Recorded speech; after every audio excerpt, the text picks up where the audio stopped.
मैं अगर आपसे पूछूं कि एग्जाम क्रैक करने के लिए सबसे इंपॉर्टेंट क्या होती है, आप कहोगे प्रिपरेशन या फिर मॉक टेस्ट। हमें मॉक टेस्ट ज्यादा से ज्यादा देना चाहिए, हमें प्रैक्टिस ज्यादा से ज्यादा करनी चाहिए, या फिर मुझे प्लान करना चाहिए।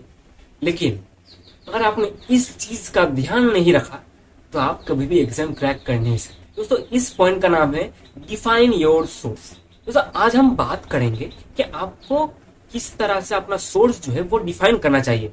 आप कहां से पढ़ेंगे, आप कौन से कोचिंग को फॉलो करेंगे, आप कौन से मटेरियल को फॉलो करेंगे, किन किन चीजों का आपको ध्यान रखना चाहिए, कैसे डिसाइड करेंगे कि कौन सा कोचिंग अच्छा है, कौन सा मटेरियल अच्छा है। लोग बैठे हैं, आपको तो मार्केटिंग करके वो कुछ भी बेच जाएंगे और आप तो खरीद लोगे, और बाद में आपको पता चल जाएगा कि आपने तो 2 साल 3 साल 4 साल आपने वेस्ट कर दिया और बहुत सारे पैसे भी आपने अपना डुबा दिया। लाखों रुपए आपने लगा दिया कोचिंग पर, लेकिन आपको रिजल्ट नहीं मिल रहा है। तो इस चीज का क्या सॉल्यूशन है? आप कहां से कोचिंग लोगे?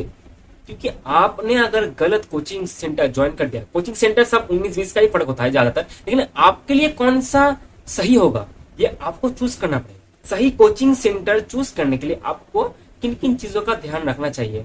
नंबर 1 पॉइंट की उस कोचिंग का सक्सेस रेशियो कितना है, वहां से जो स्टूडेंट निकल रहे हैं उनका परसेंटेज कितना है, किन लोगों का हो रहा है।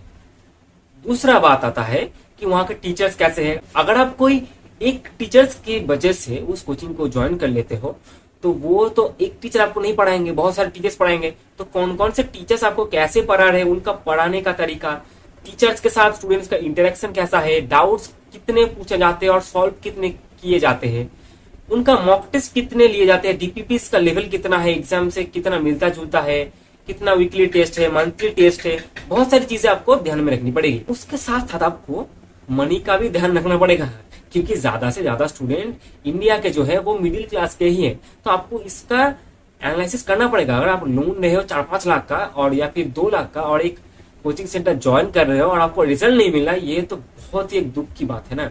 तो आपको पहले इस चीज का भी ध्यान रखना पड़ेगा कि आपको लोन लेना चाहिए या नहीं। आपको पहले कोचिंग का जो लेवल है वो बाकी सारे कोचिंग से आपको कंपटीशन करना पड़ेगा, देखना पड़ेगा कि कौन सा कोचिंग सेंटर आपके लिए बेहतर है। फिर आपको उसका ज्वाइन करने के लिए क्या क्या करना पड़ेगा वो एक अलग की बात है। तो पहले अपना कोचिंग सेंटर आपने ठीक कर लिया, उसके बाद क्या आप किन किन मटेरियल को फॉलो करेंगे। कोचिंग सेंटर का जो डीपीपी है, मॉक टेस्ट है, वो तो आप फॉलो करेंगे। उसके साथ साथ आप कौन कौन से यूट्यूब चैनल को फॉलो करेंगे गाइडेंस के लिए।